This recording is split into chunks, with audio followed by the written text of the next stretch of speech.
So Wizards of the Coast, they've been making the money lately. We've seen the reports, the income statements. Well, sorry, we've heard the reports from Hasbro that Wizards of the Coast, they're making big bucks. I mean, they're making more revenue year over year.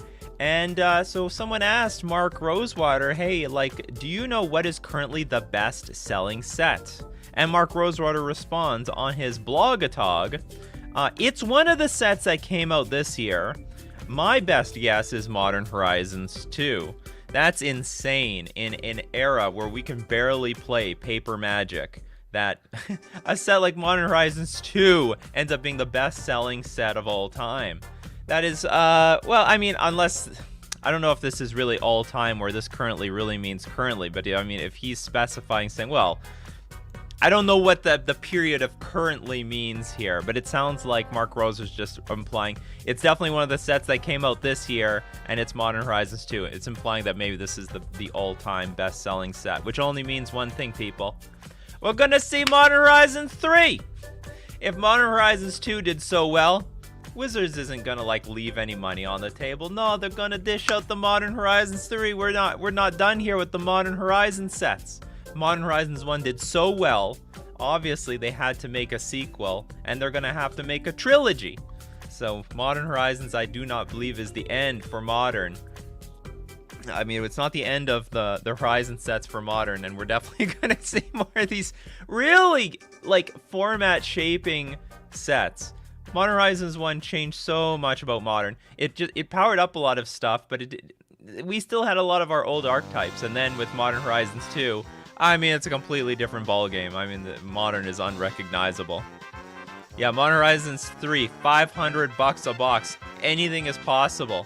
Anything is possible. I'm sure something that has helped push the price was, or push the value of the best-selling part of this set is probably the cost of the boxes. The cost of the box, the collector booster boxes and the packs. The fact that you could buy boosters. They sold them in a variety of different products. So yeah, I mean, it's possible. I mean, they're pushing the envelope here. They keep increasing the price of the boxes.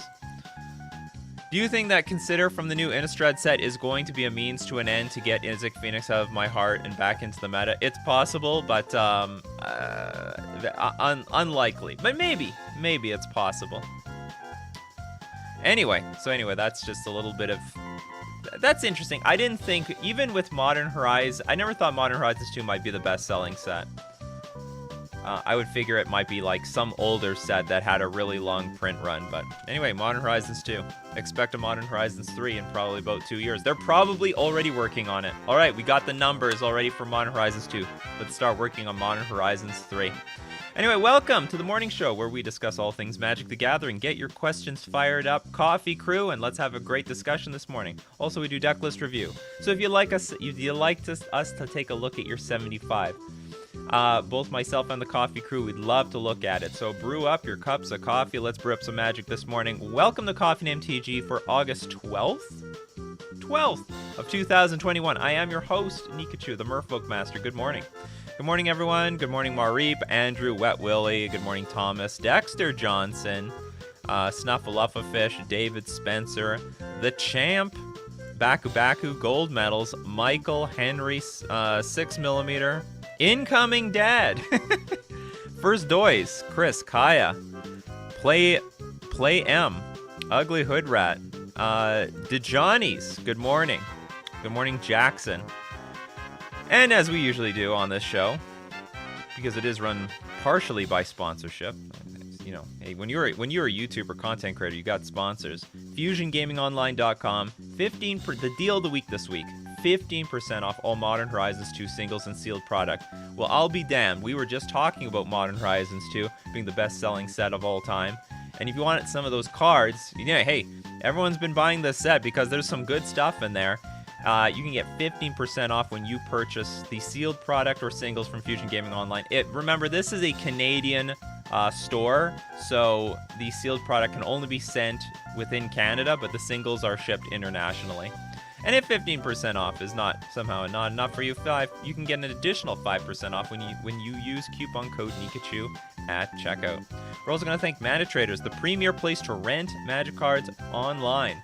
The modern format, shaken up by Modern Horizons 2, you don't need to buy every single deck. If you want to play every deck, you just rent them with mana traders. When you're done with it, you return the deck, borrow another one. You can support the channel using my mana traders link in the description below, or save 15% off your first 2 months using coupon code Nikachu. Alright, you know the drill. 3 question marks before the question, 3 question marks after the question helps me find your questions amongst all the comments I'm getting on 2 YouTube channels and a Facebook fan page, or you can donate with super chats. When you donate with on YouTube, when you donate with a super chat on YouTube, your question gets pushed to the top of my feed. Just like way too much for her. Take my money. Thank you. I will. Well, all day, every day. You could have included a question if you wanted to, but thank you very much. Alright, where are we with the questions? First, Doys. I need an answer for Cauldron Complete. I'm in black green. My local is 25% Stoneblade. I mean, one of the things you can do is just kill the germ token, right? Like, it can't come back. The equipment is indestructible. The germ token is not. Well, maybe I'm wrong. I thought let's look at this. Maybe I'm wrong.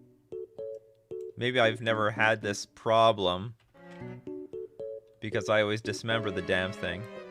Oh no, it does have indestructible. Forget it. It does have indestructible. I'm a dumbass. It is true that the Cauldron Complete is indestructible, but it also gives the other thing indestructible. You're in black and green. Okay, what is that stupid enchantment? It's a green card. You put an artifact on the battlefield and shuffle it into their opponent's library. There's a card. There are cards that will shuffle artifacts into the opponent's library. So you have access to that. But I don't remember what this card is called. Now you could kill the Stoneforge Mystic, and that works pretty well too. No, these are not it. There's one for 2 green. It's like a green and a generic. Shuffle some, or maybe it's shuffle an enchantment. Does Mass Vandal... You know what? Yeah, why not use Dismember? Dismember kills this stupid thing. I was thinking of Unravel the Aether. You know what? I think Dismember is a very elegant solution, though. Because I never had this problem, because I use Dismember myself in my Merfolk deck. So I've never felt the wrath of the indestructible creature. So, one option... This is probably your best option. You can give the creature -5/-5. That beats Indestructible. Indestructible does not have Indestructible versus removing all their power and toughness. So this is probably the cleanest answer. Other ways, kill the damn Stoneforge Mystic. Just kill the Stoneforge Mystic. Now, there is Unravel the Aether, but I think this is more narrow. Which is a green. Choose target artifact or enchantment. Its owner shuffles it into his or her library. You could use, if this, like I was seeing this as a sideboard card. Maybe this is okay as a 1-of or 2-of in your sideboard for certain matchups, but it's, because it sort of deals with the Helid combo deck as well, but that's not very popular. But I think these are your best options to beat a Cauldron Complete that's indestructible. Sorry, yeah, it is indestructible. I never felt the wrath of it being indestructible because I always dismember the damn thing. Does Mass Vandal work?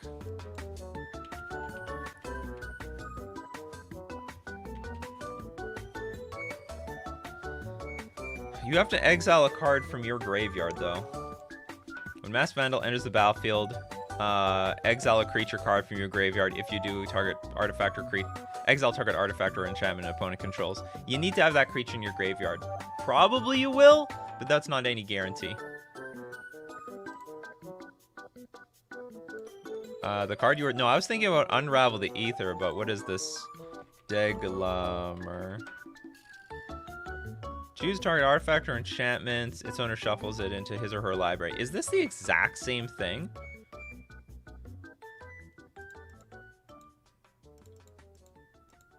Hold on, what is Unravel the Aether?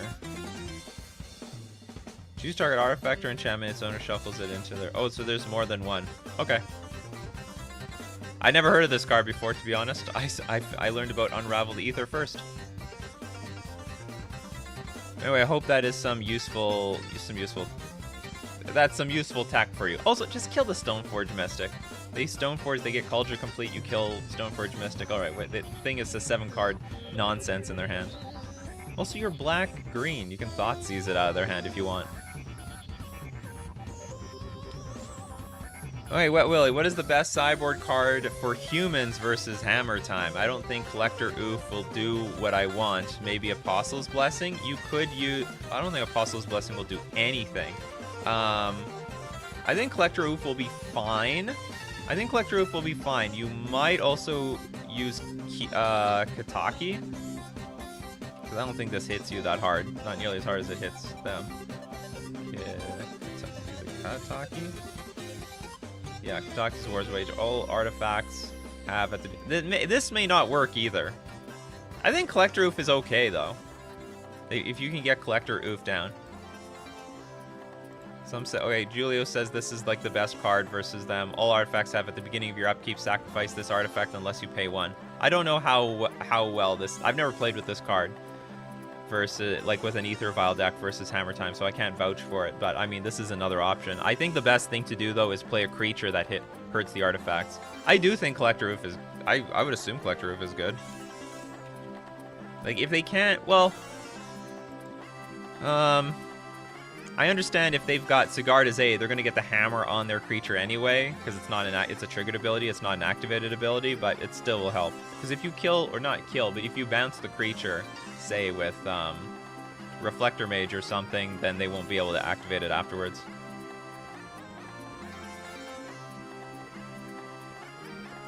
Torborg says Kataki is amazing versus Hammer. Oof is not. They just get Sigarda's Aid. Well, the same, but they can still get Sigarda's Aid, play the hammer, and hit you. But the Kataki's... The thing is, Kataki's not technically an answer, right? I mean, if they pay the mana... Which might be too hard. Like I said, I haven't played this card, but maybe paying the mana is too hard. You can't attack with that Inkmoth Nexus when you're tapping it to keep your hammer on the battlefield. So anyway, it sounds like chat is pretty high. Coffee Crew loves Kataki. In the humans deck. You can vial that thing in.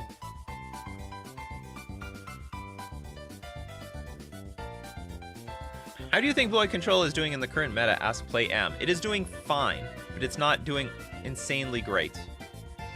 Like, it seems to be hard to pilot. It has some success. It's definitely, you know, Control is not in the position that it was last year. Jackson Ledford, thoughts on the Enchantress decks? I feel like they are slower than other decks, but I got stomped by them currently. They are slower than the other decks, so that's the problem with Enchantress. It is a deck, but it's not. I wouldn't say it's well positioned right now. It's just getting completely outraced by everything else. So you can get stomped by it pending what you're playing. So if you're not a fast deck, you might just get completely crushed by them. Enchantress has crushed me before.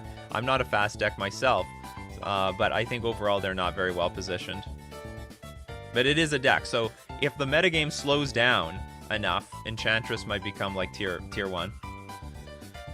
Oh, I went through this question already. Dane Pope, what do you think of the Bant Soulherder Ephemerate? Seems like it has the defensive speed for Hammer and can outgrind the other grindy decks, especially with Coco. The deck is too slow.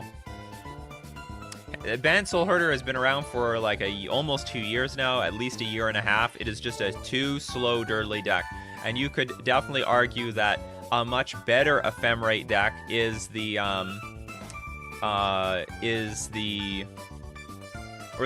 new Soul Herder deck is the Elementals deck. Let's look at Elementals. I'm pretty sure they're playing Ephemerate, if my memory serves me correct. Oops.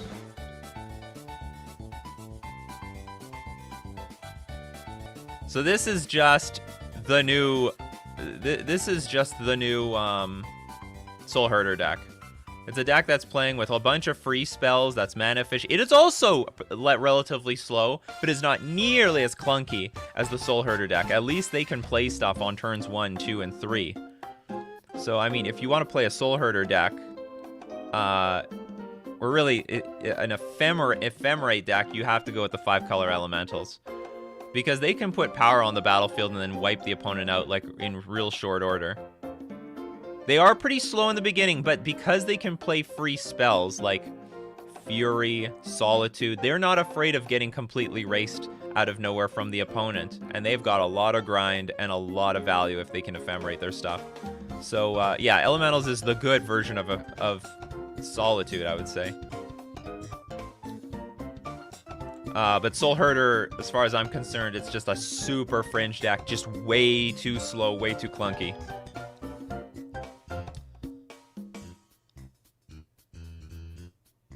Any new spoilers for the new set? I don't think there's anything. Not that I heard. I don't see anyone sharing. These days, what they do is they give you a little bit of a teaser. They give you a little something to whet your appetite. And then after they like wait a few weeks, and then they start going out with the more spoilers. But I believe let's look at Magic spoiler. I don't think there's anything new. I don't hear anyone talking about anything new. Yeah, it's the same stuff. Same stuff as before. That's their that's what they do now. They just give you a little something, just get you a little excited. Then 2 weeks later, they start unloading the spoilers. I bet a lot of Modern Horizons 2 cards that didn't make it in the set will overflow into Modern. It might. They might. Well, I mean, I think this is what happened with Modern Horizons 1. I bet a lot of the designs, I think these elementals, these evoke elementals, might have been conceived of in Modern Horizons 1, but maybe they didn't get them perfectly right and they decided to push them into Modern Horizons 2 because that's otherwise why did they make Ephemerate? Which is ending up being like a really powerful card. But I have a feeling they are correlated. They made the Ephemerate and they knew what they wanted it for, and now we're seeing all the tools in Modern Horizons 2 come out, which like have some great synergy with Ephemerate. So I think they are correlated. I've been playing a lot more Zoomer Jund. What are your thoughts on Abrupt Decay versus Assassin's Trophy? I think Abrupt Decay is better right now because there are decks out there where you need... Well, so first off, okay, so you Abrupt Decay, there's counterspells out there. Like coming from the Izzet tempo deck. You want to be able to beat those counterspells, because if they just play one counterspell, you're dead. And also, they have some playability versus like the Crashing Footfalls deck, because they also play with counterspells. So it's uncounterable. Assassin's Trophy traditionally was only good because you needed to beat Tron. You needed to beat like Amulet a little bit, you know, attacking their lands. But it's not as necessary right now. Those decks aren't so prominent. So I would say the more Tron, the more Amulet, the more like these big mana decks are in the metagame, play your Assassin's Trophy. The less there are, and the more decks with counterspells, Force of Negation, and counterspell itself, play with Abrupt Decay. That's my take. Thank you very much for the super chat, John Flag. Oh, there is one more thing about Assassin's Trophy. You can beat a Murktide Regent. So if you have no answer to Murktide Regent, you should have some answer to Murktide Regent, or that card just hits the battlefield and you're dead lost. Same thing with Stormwing Entity in the Prowess deck. So there's still make sure you have answers. If you don't have answers to those things, you have nothing in your deck. If the Abrupt Decay don't do it, Lightning Bolt don't do it, you might need Assassin's Trophy for it. You have to have an answer to that stuff. Oh, that's actually a good point. Terminate is better than the Assassin's Trophy, but only when there is no big mana decks in the metagame. Can we show those cards? Here, let's show Abrupt Decay. So Abrupt Decay is the choice was between Abrupt Decay and Assassin's Trophy. They're both 2 mana black. They're 2 mana Golgari cards.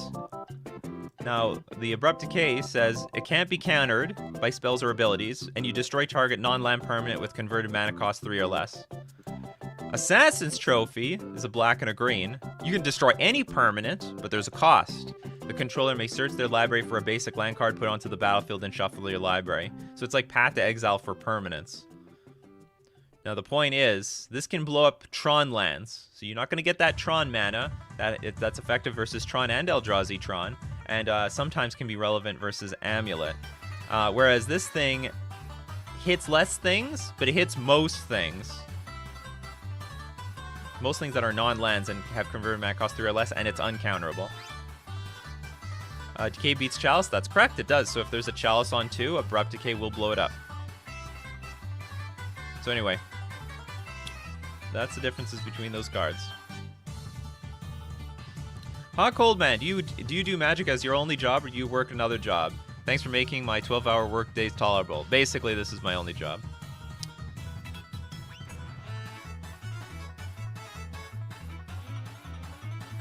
I am a YouTuber, streamer, content creator. Oh, I got that one earlier. Big Brain Aura Shards. Oh, I think this was this was a suggestion for like how to beat Hammer Time.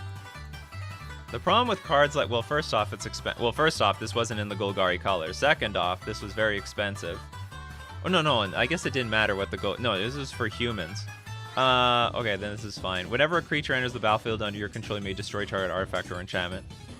Maybe that's not too bad, actually. For humans deck, that's not too bad. You just have to make sure you survive to turn 4. Nah, you need an Ether Vial out, or this card is useless, because you'll play this on turn 3 and then you'll lose. Your opponent will kill you by turn 3 for sure.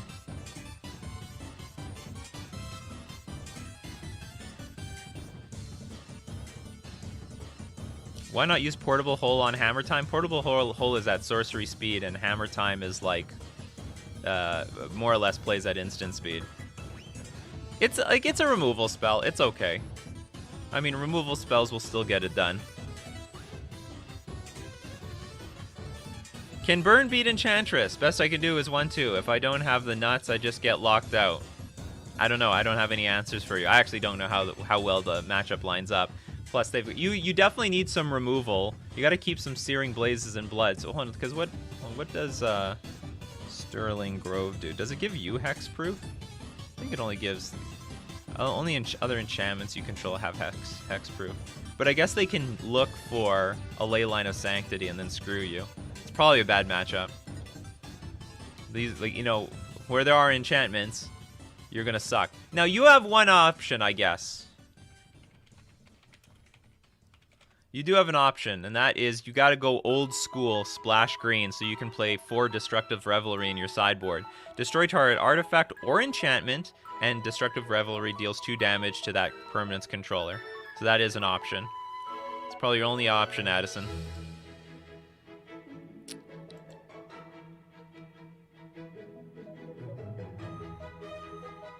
Michael says, Nassif has had good results with Soul Herder when the meta is right, which isn't now. And the meta is right. The last time the meta was right, I think, was 1.5 years ago. When Nassif made top 8 with the damn thing. Jack Torbergs asked, do you think Innistrad is going to have crazy good threats based on the answers spoiled so far? Hoping some stuff breaks into Modern. We might be seeing the end of Fire Design. They might start fire. Well, this is going to be an interesting... This set is going to set the direction for the next sets, I think, for the next 2 years. Because people were pissed with Fire Design.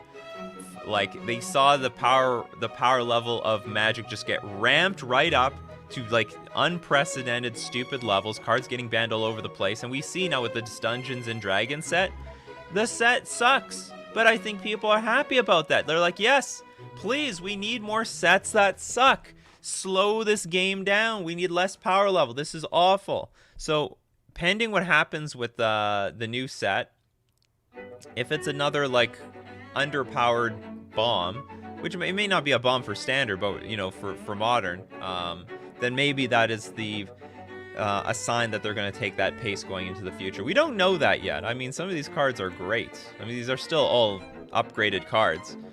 I mean, Champion of the Perished, great card. Consider upgrade to Opt. Play with Fire probably is going to see play somewhere, maybe not in Modern. And Infernal Grasp looks like a playable card, so we're not out of the woods yet, people. I mean, these cards will see play. I mean, Consider will definitely see play in Modern because it's an upgrade to Opt. Wizards might do another surprise stream today, maybe. I can't predict what they'll do. I'm not Wizards of the Coast. Spencer Ward, I'm thinking about splashing green and Rakdos Minotaurs for Ignoble Heart to try to keep pace with the meta. Do you think it could be worth the loss of consistency to the mana base? Think of splashing green? Do not splash green. Do not splash a color for 1-drops that you need to play on turn 1. That would be my advice. Don't do that.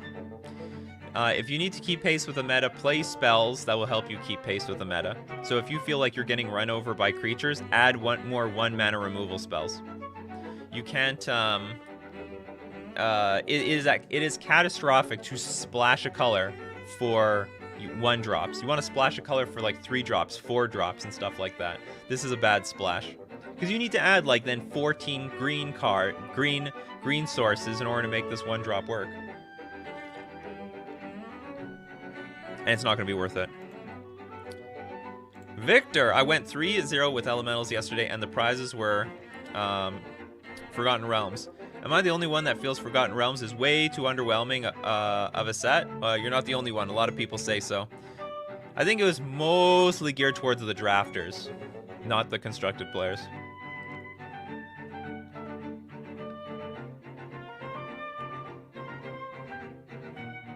What are your thoughts on JDS in the meta?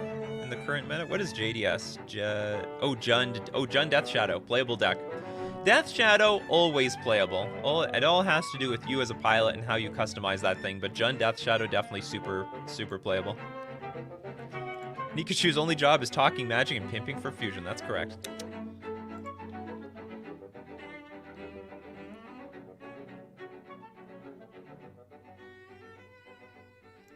Broken Pixels. Nikachu, how has Chalice been main deck? I like Brazen Borrower, but still run my Chalice in the sideboard. I have watched your leagues, but not intensely. I love Chalice in the main deck. It's the only way to get a really big edge versus decks that are weak to Chalice, because they don't have the answers game 1. They will bring the answers in game 2, but if you can get that edge game 1, then now you have 2 more games to fight through their hate. And like, it's just, everyone's playing Chalice in the sideboard. Maybe it's not there to play on 1, but I think it's pretty well positioned.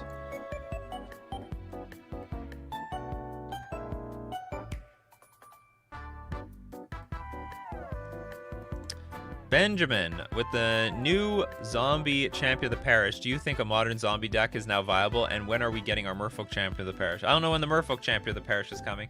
We're going to see if a modern zombie... I think modern zombies is viable right now, but what it needs is people play testing the deck to find the best build. I think this champion of the parish to zombie is probably going to push people to try something out. So hopefully we're going to see people try to innovate the zombie deck and find a build that's competitive and modern. Is Natural State too specific for it to see play in the current meta? No. This is a plenty good sideboard card. I don't think there's any enchantments that you need to beat at 4 mana or more, for the most part. This will do the job versus Hammer Time. Yeah, Natural State is more than good enough. Oh yeah, and then for the burn player, Wear and Tear also works against Enchantress if you want to stay in the red-white burn deck. Andrew asks, if I have all the cards for Jund Death Shadow or just Jund, what do I go all at the moment? Jund has no Liliana because of advice from your show. I would go with Death Shadow. Death Shadow is very proven. Now, if you want to go Zoomer Jund with the Ragavans and stuff like that, I think that's perfectly acceptable too, because really, the black-red Ragavan deck has stood the test of time. It's proven itself. Let's look back. Like, black-red Ragavan has completely proven itself. And what is the... And like right now the flavor is adding blue, but adding green is fine too. So if you go, like, if you do the exact same thing, play Luris, and you add green instead of blue, I think that's perfectly fine as well. So Ragavan, you know, basically it's like a Ragavan Dragon Rage Chandler deck with Luris, and instead of blue, you're adding green for Tarmogoyf. That's totally fine. So I think if you want to go Jund, regular Jund, you got to do it that way. If you want to go, but the Death Shadow route is perfectly reasonable as well. But if you were going to go Boomer Jund versus Death Shadow, you go Death Shadow. The Boomer Jund it's over. It's over, Boomers. It's just over. You're just playing Magic way too hard on hard mode for no damn reason. You know, I may not have all the tools for Merfolk, but you Jund players have the tools for Jund. You're just ignoring them. That's the way I look at it. Stoneforge Mystic for Historic, yay or nay? Yay, why not? It's just gonna, I mean, that format's just gonna be filled with all the cards eventually anyway, so. get used to it earlier than later.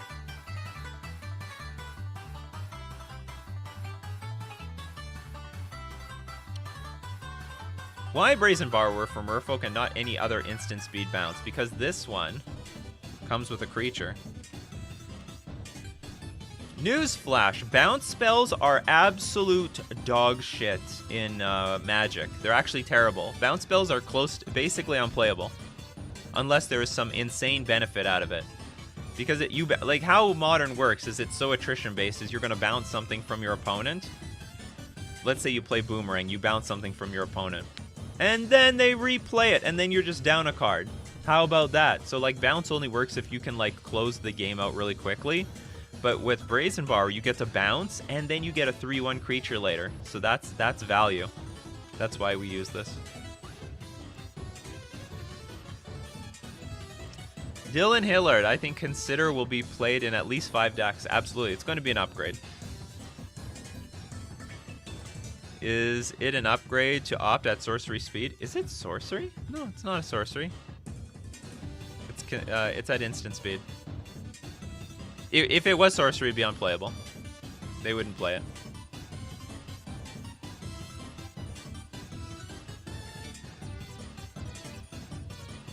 it. 90% of drafters don't like Forgotten Realms draft environment. You know, I heard about that. Yeah, they don't like it. It sounds like this set is just going to be like a huge bomb. I think it was designed. It was designed for the limited players. But in the end, they hated the random jankiness of it. Maybe in the end, the real value was just making this crossover to attract Dungeons and Dragons players to Magic the Gathering, and maybe vice versa. So like this 10% that like the format might end up, you know, exchanging and get exposed to like new games. Incoming Dad. Is Nightpack Ambusher viable in Modern? Maybe Simic Flash List, Force Negation to protect it. I believe this is the Wolf. I think this is a card. Okay, I think this is a playable card in Modern. It has a reasonable body. It's a 4/4 creature for 4 mana. It gives, it buffs your other creatures, and at the beginning of your end step, if you didn't cast a spell this turn, create a 2/2 green wolf creature token. So there's some value there. The problem is it has no home. Like, what are all the other what are the other cards that go in this deck? What are the other wolves that end up going in this deck? I think this is a playable card, but this has no home right now in Modern. Nothing. There's like no backup for this thing. Very few creatures, very few wolves. Very few playable competitive wolves in Modern. Jackson, what was the moment that you were hooked on Modern and Merfolk, or favorite memory with the deck? Well, I was hooked on Merfolk because I really loved this mono blue devotion deck that I played in Standard at the time, and then when I was gonna play Modern, because I was just playing Standard because it was the only thing that was like easily accessible, and it was like something that there was like more tournaments for Standard than there were for Modern at the time. But I had planned on going to Modern and Legacy later, and then I found Merfolk for Modern, and like, wow, this format's amazing, and this deck is amazing, and then I played it ever since. I haven't gone back to, well, I wouldn't say, I've played the random occasional Standard tournament, but like I never really went back to Standard. Chax, hey Nikachu, I haven't really kept up with MTG recently, and I can see the meta has completely changed. Last I saw, Urza Kitchen was the best deck. What is the reason for the food decks are in top 8? They're still a little slow compared to the competition. They are good, and also they're underrepresented by the data because there's many different variations of food decks. So for example, where's one food deck? Here's Urza's Kitchen. Like, here's Dimir food. But what about Golgari food? What about Jund food? What about Grixis food? So there's many different variations of food. This is only showing one variation here. No, that's the sacrifice deck. Do they show the other food decks here?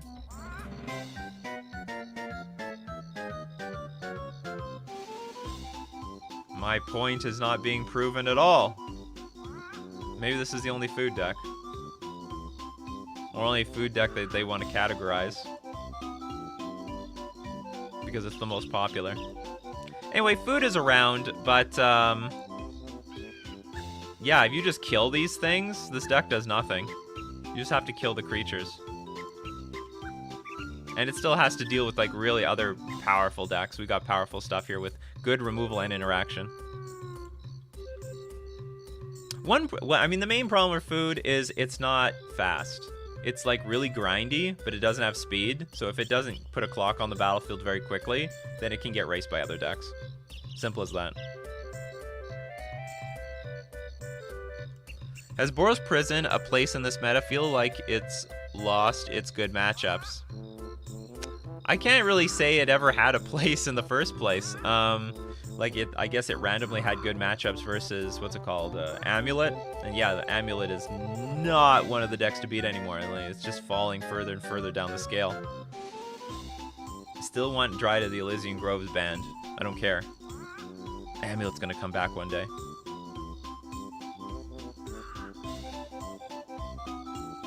Are rats good in Modern if I have Ether Vial or not really? No, there's no rats deck. We're not any rats deck yet. Another problem with rats is what's the clock? How do you get a clock? And I'm sure you can make something work with what's it called, Pack Rat, but that's it. One problem with decks like Fairies is like, what is your clock? How fast can you win the game once you have control of it? And if you can't, like, your opponent can just randomly win out of nowhere.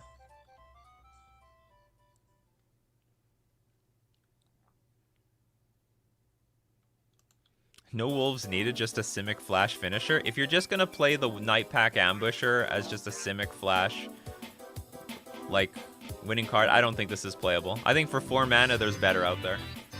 It's just a 4 mana, 4/4 creature with Flash, basically. Maybe you'll get a token. I don't think that's enough. Well, we very well may get some wolves in Innistrad for Night Pack, though. That is true. We are approaching the set that would do that.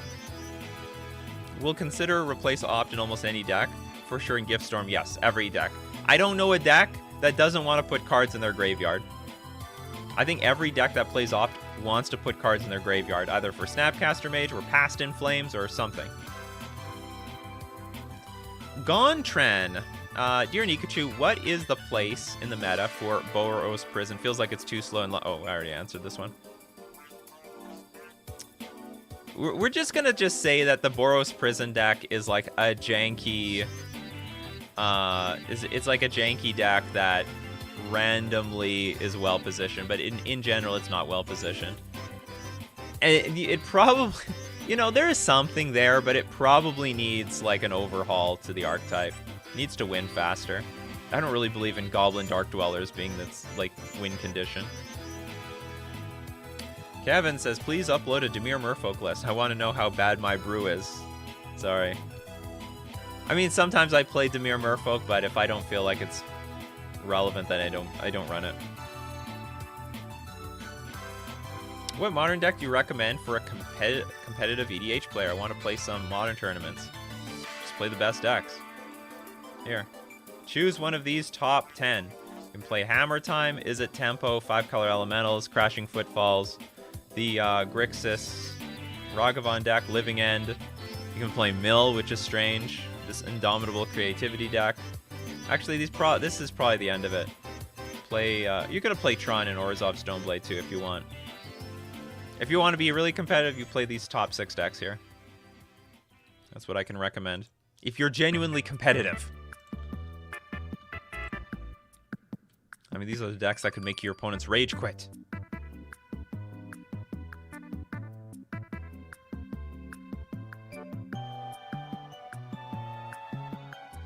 Jackson, is there any way Wizards of the Coast can slow down the meta? I think they tried with the removal, but the problem is it sort of sped it up because now some of these removal is, well, whatever. They're trying to I think they're trying to slow down the meta. The only way to slow down the meta really is to ban all 1-mana creatures. That will slow down the meta. I don't know there's any other way to do it. Have you seen the professor's recent video about MTG oversaturation? What are your thoughts on it? I have not seen it yet, but I mean to. Maybe I'll watch it after today's show.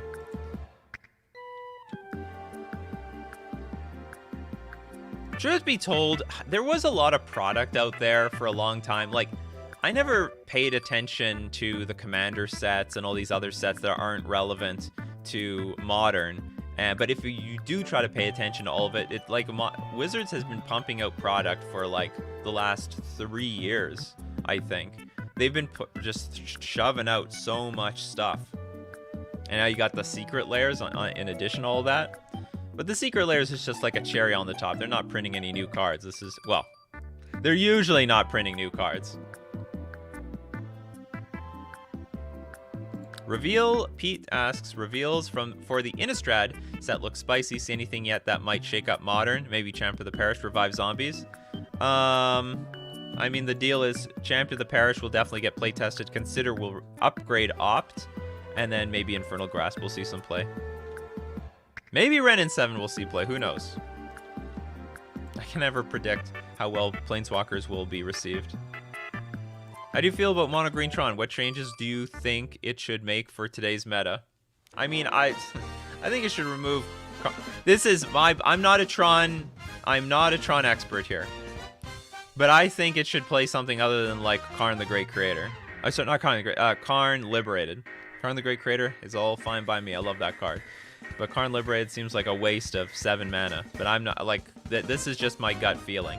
They should change something. Maybe they don't have to change anything. They just made 2nd place in a tournament not too long ago. Look, this list got 2nd place. Maybe they don't need to change anything. This deck plays Karn Liberated and Karn the Great Creator. What was the changes to this deck? It played with... oh yeah, you played Surgical Extraction and Warping Whale and more All Is Dust. So that was the changes that it made. I can get behind All Is Dust. Get the Tron mana, wipe the opponent's board, screw them. Anyway, that's maybe you gotta play it smart. This deck did well, and I've been facing a lot of Tron decks recently, probably because of the 2nd place finish. It just seems very clunky to me. You play your Karn Liberated, you spend 7 mana, you exile one thing, but then it just probably dies next turn. Dies to almost everything. What are your thoughts on Affinity / Hardened Scales? They're decks in the meta. They're playable. Do you think a playable Emrakul will be an Innistrad? I hope not. I mean, it's possible.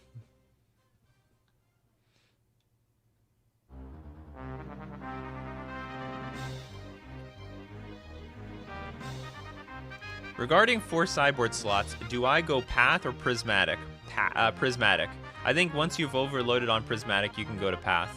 Path is not that great anymore. I mean, unless you have no answer to, again, Stormwing Entity and Murktide Regent, because you do need answers to those cards. Those are pretty important cards in the metagame right now. Prison decks lost Simian Spirit Guide? Well, it depends on the Prison deck, but like the Boros Prison deck, I don't think leaned on that card at all. Red-White Prison needs Simian Spirit Guide rip. Well, it depends on what Prison deck we're talking about, but I don't know. I don't think it needed Simian. I think Simian Spirit Guide just gave it janky wins, but wasn't necessary.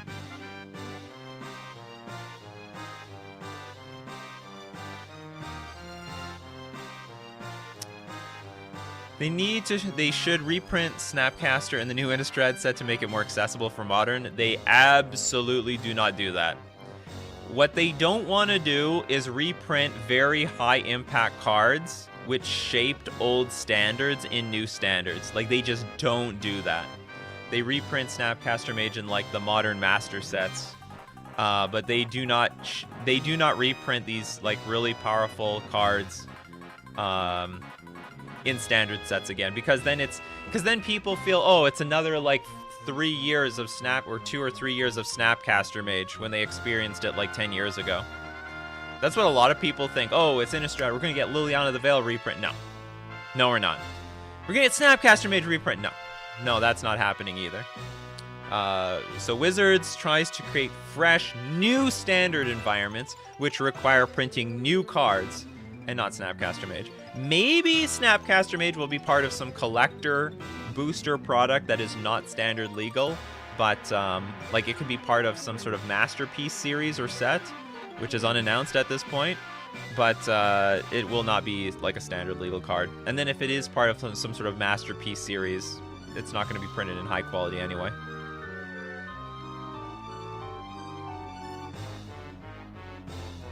Too much backlash from the player base when Emrakul landed on Innistrad and in Standard. Will there be a nod like that monument in Zendikar Rising, and that'll be it? Maybe. Baku, anyone know of a good content creator that consistently runs G-Tron? Most of all the old ones stopped playing it after Modern Horizons 2. I never stopped playing it, just changed up some stuff. That's a good question. I do not know, personally, a mono green Tron player that's like hardcore mono green Tron, never moves to anything else. Does anybody know one? I know some good mono green Tron players, but they're not always on mono green Tron. They move around and stuff.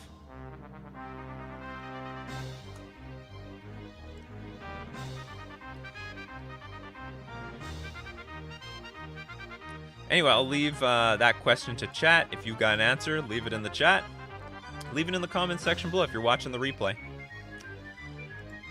Because now it is time. It is time, people, for Decklist review. That's right, we're going to see some spicy builds today. All right, so if you've got a 75 you'd love to share with both myself and the coffee crew, hey, submit it by going into my description. There is a link to my Discord. Join my Discord. And then once you're in my Discord, you go to the channel called Decklist Review. And then in Decklist Review, you got to use the command !review deck space, give the URL to your decklist, and you'll be eligible at random for Decklist Review.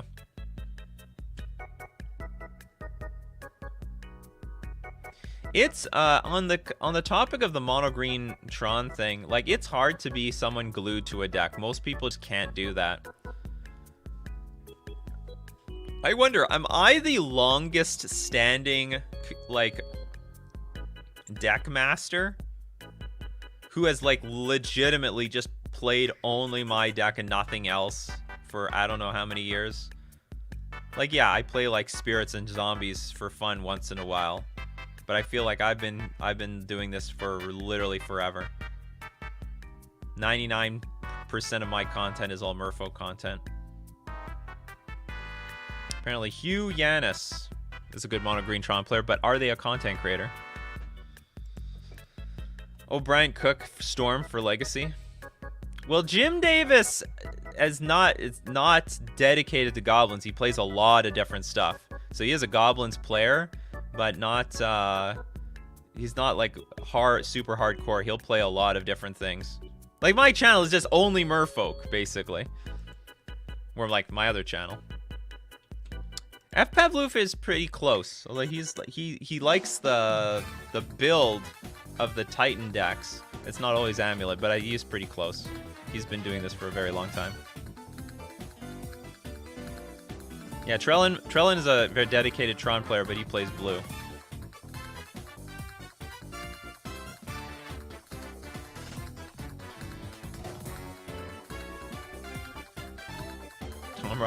Tom Ross plays a lot. He plays Infect, he plays Golgari Yawgmoth, so he's very good with certain decks, but he's played a lot of different decks. Anyway, let's look at some deck lists. See, it's hard. It's hard to just stick, like, he played Infect, but he doesn't play Infect now. It's hard to just stick to a deck hardcore, stick to your guns.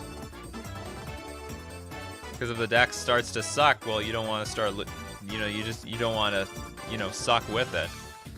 All right, Amaske, congratulations. You're the next contestant on Decklist Review. I swear you are a user here for a very long time, but I don't know if you've ever been chosen for Decklist Review.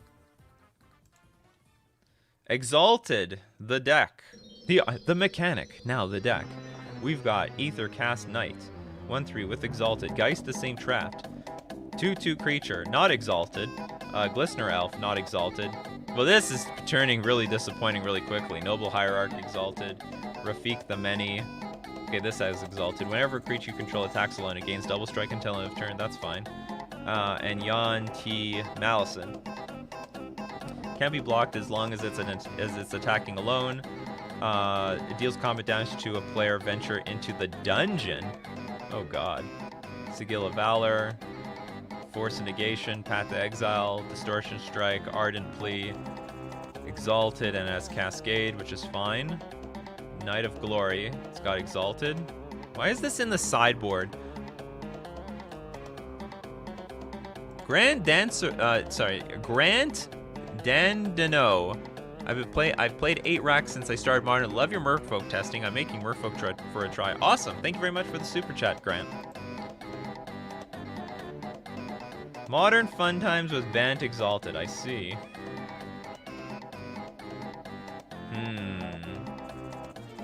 Well, first off, get rid of this. This has no business in this deck. This makes no sense. I mean, at least play Blighted Agent if you're going to play an infect creature. This isn't unblockable.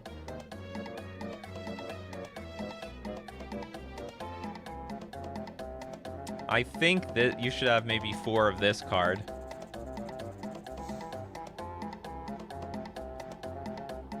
You said my... Grant Dandano says, you said my name right. I did. I do my best. I don't know how to say Spanish names. I think I'm pretty good with... I think I'm relatively good with, like, most European names, though. Or anything in, like, South America, I probably still butcher pretty badly. The link is in my description. Okay, first things first. Okay, if you want... Okay, I don't even think this should be in here. Let's see. Let's look up, like, infect creature... Sorry, exalted creatures. And I guess we need to be in the Bant colors. At most of these colors, it's a creature. Like, if we are gonna do this, we gotta go all out. You probably should have some unblockable creatures, too. Mana value, let's say less than 5. It's legal in Modern. And we want to look at the word Exalted. Am I spelling this correctly? No. No, you.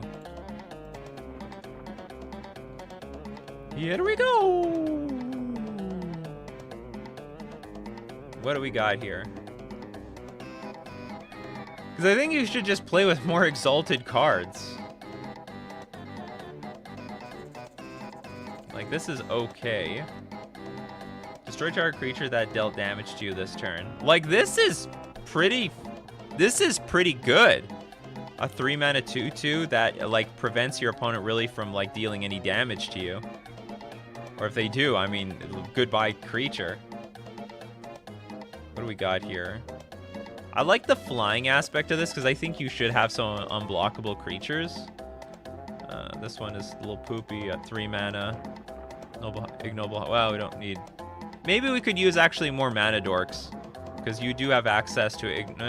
but you can't use the red and black. Okay, maybe the ignoble is too much. I like this Knight of Glory. Probably should be in the main deck. Has pro black, which is very useful right now.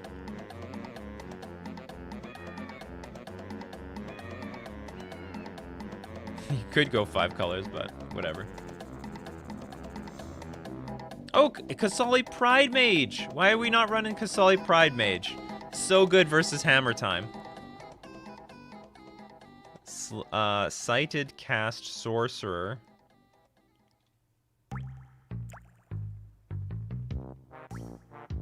Oh my god, Sublime Archangel. Other creatures you control have exalted.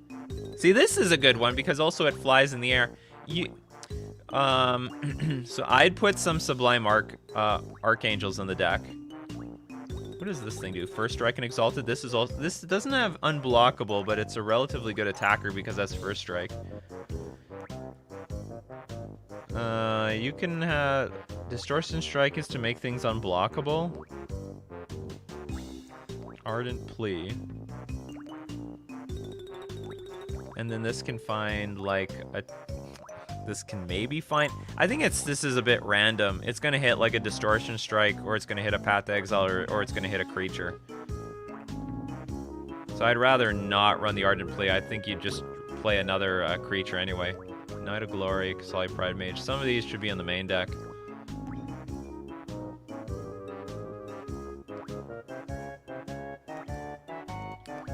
Again, axe the creature category. Let's see the exalted enchantments and lands. No, I don't want to look at those things. So what do we have for lands? You want to look at... Okay, let's look at some lands, but they're going to come into play tapped, and they're going to suck. What am I doing?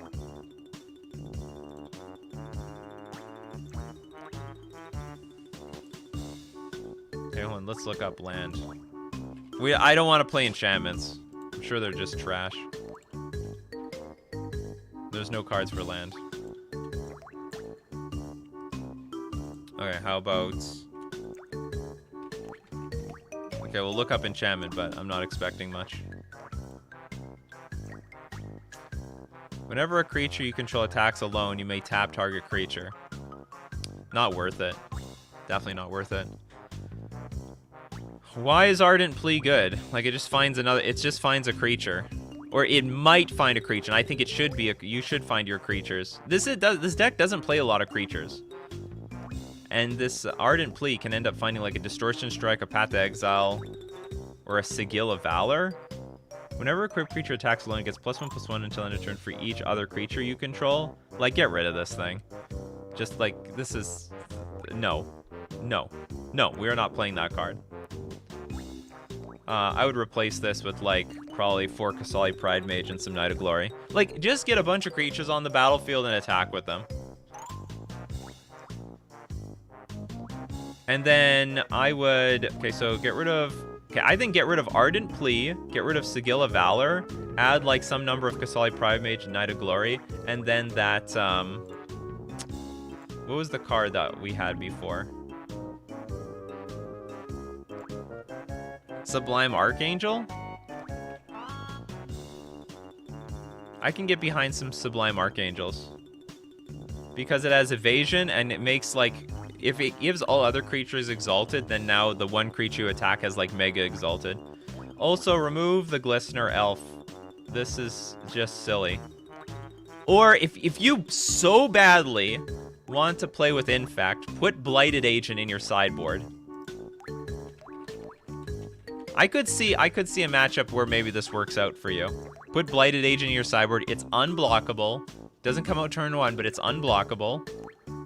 Or maybe Glistener Elf is playable. I don't know. Well, let me think. Because if you're up against Tron, maybe you want Glistener Elf on turn 1. I could see this being like a pretty good transformational sideboard plan versus decks that don't have a lot of removal.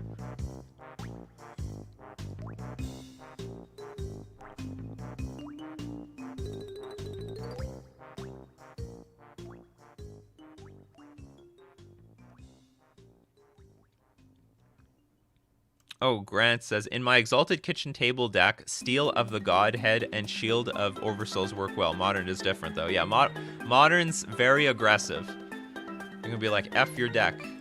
Collected Company or Vial.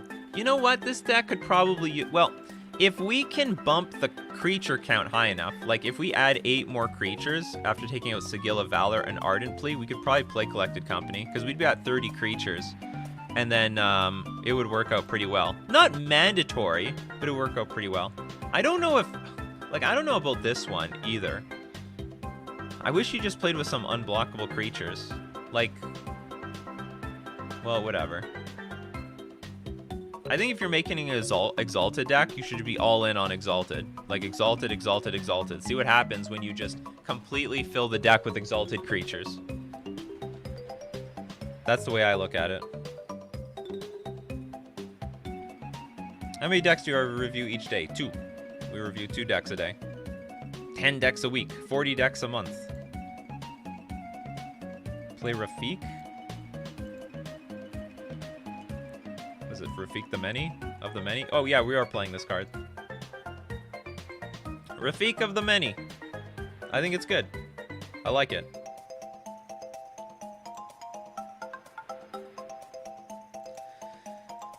If you want Infect as an option, you could use Inkmoth. Has arguably more evasion than Glistener and doubles as a land. Yeah, but the problem is playing a colorless land in a 3-color deck is very clunky.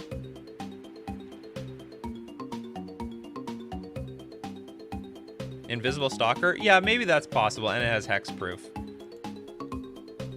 But I think we're just gonna get... I think we should just use Distortion Strike and Natural Evasion in order to get her unblockable. I'm not even 100% sure about this card, but like maybe it works out. It makes sense with the deck, because you're only going to attack with 1 creature, and you want that thing to be unblockable. I'd highly recommend both Hierarchs if we're going with the Exalted plan, even without other colors. 1 CMC per Exalted plus fetches and shocks make an extra green. worable for stuff like Geist. Yeah, maybe. Maybe. I could get behind it.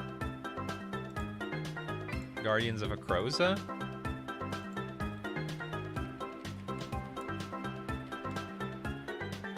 Or Akraza? Oh, but it has Defender. I don't like that. And it's too clunky. It's 3 mana. Anyway. I hope that advice was useful. I think you should be higher on the Exalted stuff, and you should replace some of those cards with actual Exalted creatures. Because if you don't have a density of Exalted creatures on the battlefield, you're not attacking for giant chunks of damage. You're playing Distortion Strike on a creature that's probably attacking for 2 or 3, and it's not worth it. You might as well be playing like with an Infect deck. So you need enough creatures in this deck that when you attack, you're attacking for 5, 6, 7 points of damage. And hopefully you have enough evasion with some flying creatures. Anyway, okay, moving on. I cannot pronounce this name. LVC, all right. I can pronounce this. It was in Asian characters in my chat. LVC. We got Any notes on this? Nothing. Oh, it's just a control deck. Teferi Time Raveler, Jace the Mind Sculptor, 3 Teferi Hero of Dominaria, Prismatic Ending, Counterspell, Archmage's Charm, 2 Force Negation, 4 Supreme Verdict. Holy shit, you're like, no BSing around here. We're gonna kill all these creatures, all these creature decks, and your counter spells. Screw your counter spells, screw the Force of Negation. I said they are going to die, they're gonna die. Fire and Ice, Chalice of the Void. Oh, I like that. I like that spice. Now, this is not the first time I've seen this idea, but I like it. Castle Ardenvale, Castle Vantress, Flooded Strand, Glacial Fortress, Hall of Fountain. Yeah, the mana base looks good. Engineered Explosives, Spell Snare, Ether Gust, Dovin's Veto, Ash of Dream Render, Mystical Dispute, Wear and Tear, and Kozilek, Butcher of Truth. This is great! This is great. How many things do we have to do on turn 1? Prismatic Ending, is that our only thing we can do on turn 1? That's something, this might be the only thing you're allowed to do with this deck.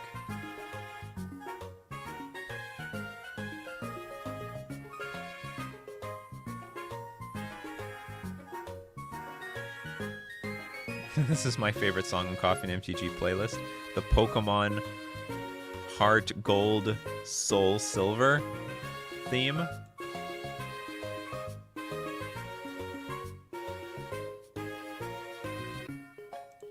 Control peeps are sleeping on Hull of the Storm Giants, methinks. Maybe that's worth it, you know, like, this creature is not nothing. Whoops, no, it's Hall of, not the, Hall of. I looked up this card today. Hall of Storm Giants. If you control 2 or more other lands, Hall of Storm Giants enters the battlefield tapped, so you have it untapped early.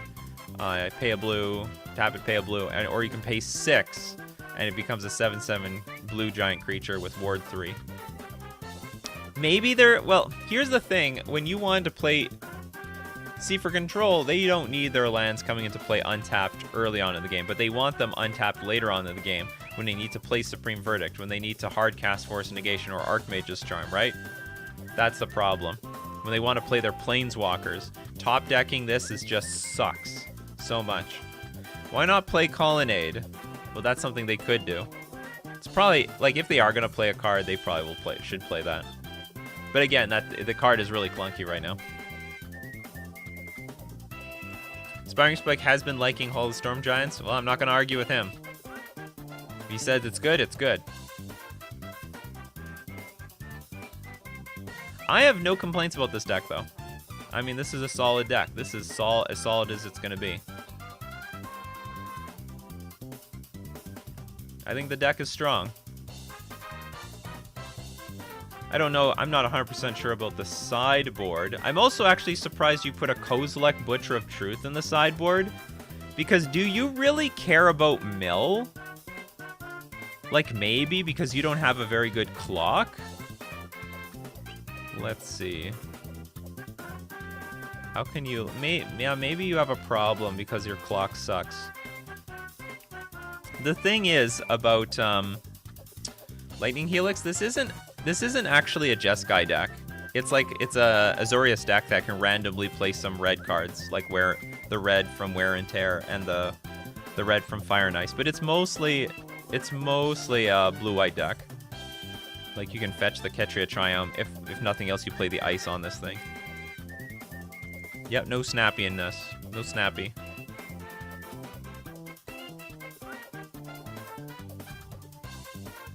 Most people use Emrakul to answer Mill because of Hideous Laughter. Does Emrakul change anything?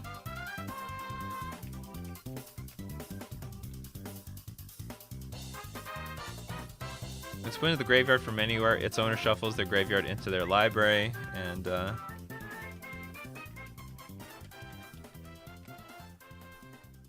each opponent exiles cards from the top of their library until that player has exiled 20 exiled cards with total mana value 20 or more. This doesn't change anything, right? It doesn't. Emrakul. Oh, just 15, just 15 for that. Okay, I get it. Well,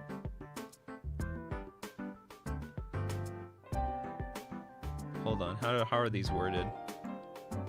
Oops. Win Emrakul. Isn't there one that you can't interact with? Oh, maybe that was like, no, that's something else. Nexus of Fate. Yeah, it just costs more mana. True story. So I guess what you could do... Well, the thing is, though, in theory, you could play this.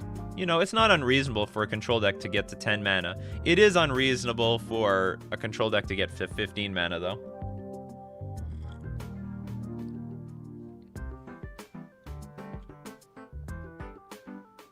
Field of Ruin? Do you want this deck to have Field of Ruin? It's possible. I don't know what to remove, though. This deck might be much more high on Castle Ardenvale and Castle Ventress.